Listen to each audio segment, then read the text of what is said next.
नमस्कार दोस्तों, मेरे YouTube चैनल में आपका स्वागत है। कैसे हैं आप? आई होप आप सब लोग बहुत अच्छे होंगे और अगर अच्छे नहीं भी हैं तो इस चैनल को वॉच करते जाइए, धीरे धीरे अच्छे भी हो जाएंगे।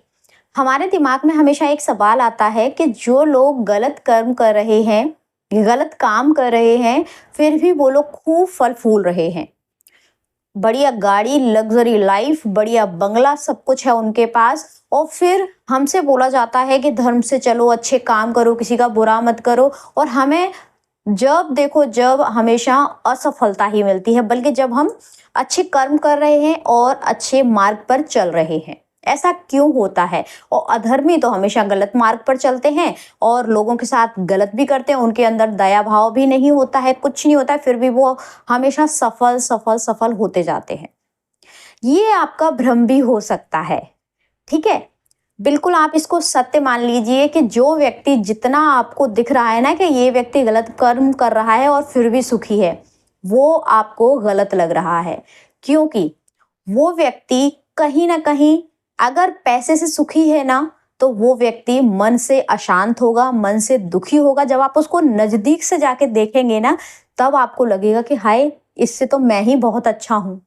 ये बिल्कुल 100% सही बात है। आप इसको अप्लाई करके भी देख लीजिएगा। आप अगर किसी भी व्यक्ति को ऐसे को जानते हो ना, तो उससे कभी 10 मिनट जाके बैठ के बात कर लीजिएगा। आपको एहसास हो जाएगा कि हाँ, ये बात सत्य है। उसके अलावा जब किसी व्यक्ति के पुराने पुण्य कर्म संचित होते हैं उसके पास और वो अभी लगातार गलत कर्म करता जा रहा है, लेकिन जो उसके पुण्य कर्म है, वो संचित कर्म वो खत्म करता जा रहा है। कहीं ना कहीं उसके पुण्य कर्म के प्रताप से ही वो सफल हो रहा था और उसके पास लग्जरी लाइफ है। लेकिन सोचिए आप, जो पुराने कर्म पुण्य कर्म खत्म हो गए और वर्तमान के जो उसने गलत कर्म अपने लिए बनाए हैं, उनका जब उसको प्रतिफल मिलेगा, फल मिलेगा, तो सोचिए उस समय कितना भयावह स्थिति उसके साथ आएगी। वो स्थिति उसके शरीर से भी जुड़ी हुई हो सकती है, वो स्थिति उसके आर्थिक नुकसान से भी जुड़ी हुई हो सकती है, वो कुछ भी हो सकता है किसी भी तरह से। क्योंकि देखिए, कोई भी कर्म हो, चाहे वो आपका अच्छा कर्म हो, बुरा कर्म हो, उसका फल, उसका रिजल्ट आपको मिलता ही मिलता है। ये तो आपने हमारे पुराने ग्रंथों में पढ़ा ही होगा। भगवत गीता में भी बिल्कुल साफ साफ लिखा है कि कर्म का फल आपको मिलना तय है, चाहे वो अच्छा कर्म हो, चाहे वो बुरा कर्म हो। इसीलिए अपने लिए अच्छे कर्म बनाइए, क्योंकि जब बुरे कर्मों का आपको फल मिलता है ना, वो इतना भयावह होता है, वो इतना मतलब दुखी कर देने वाला होता है कि आपसे वो समय निकाला नहीं जा सकता। इसीलिए कर्म करने से पहले हमेशा ये चीज जरूर सोच लें कि क्या हम इसको झेलने के लिए तैयार रहेंगे। आज हम दूसरे व्यक्ति के साथ कर रहे हैं, कल ये हमको बिल्कुल ब्याज सहित मिलेगा, तो क्या हम इसके लिए भुगतने के लिए तैयार हैं? अगर तैयार हैं तो बिल्कुल कर लीजिए वो कर्म।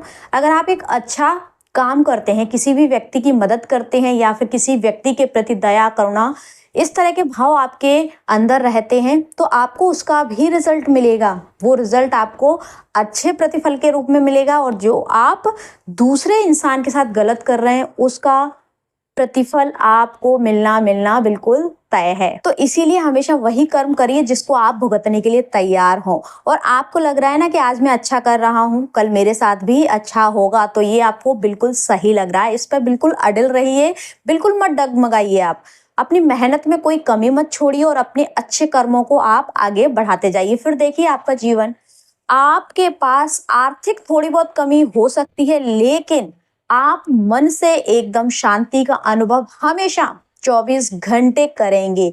आप बिस्तर पे ही जाते से ही सुकून की नींद सो पाएंगे, क्योंकि आपके मन में, आपके चित्त में शांति है।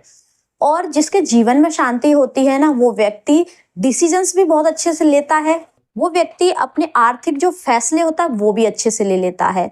भड़बड़ाए हुए रह रहे हैं, समझ में नहीं आ रहा क्या कर रहे हैं, हमेशा मन में शांति नहीं है, हमेशा एक डर, एक हीन भावना आपके दिमाग में बैठी हुई है। वो किस वजह से? कहीं ना कहीं उन गलत कर्मों की वजह से। इसलिए सबसे पहले अपने कर्म सुधारिए। अगर आपके अंदर भी हीन भावना रह रही है, आपके अंदर डर की भावना है, डिप्रेशन है, एंजाइटी है, तो कहीं ना कहीं ध्यान करिए आप कि आपसे कोई ऐसा गलत कर्म बन गया होगा जिस को आप किसी से कह नहीं सकते, बता नहीं सकते, क्योंकि देखिए जो मानसिक प्रॉब्लम्स जो हमें आती है ना, वो कहीं ना कहीं हमारा पिछले जन्म का या फिर अभी का इस तरह का कर्म बना होता है। तो हमने इस तरह का किया हो कि किसी से छुपा कर किया हो, बताया नहीं हो, जिससे किसी को मानसिक अशांति मिली हो, या फिर मतलब बिना बोले, बिना कुछ कहे, बिना बताए वो गलत कर्म बन गया हो। छुपाने वाला जो कर्म बनता है ना, छुपा कर किया हुआ, उससे हमको हमेशा इस तरह की प्रॉब्लम्स झेलनी पड़ती हैं।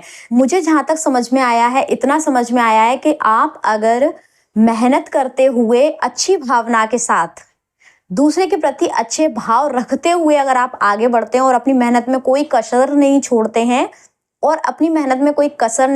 हैं, तो ये मान लीजिए आपका सफल होना बिल्कुल तय है। थोड़ा समय लग सकता है, तो उसके लिए आपको धीरज रखना है, धैर्य रखना है, परेशान नहीं होना है। जो आप अच्छे मार्ग पर चल रहे हैं उससे डगमगाना नहीं है।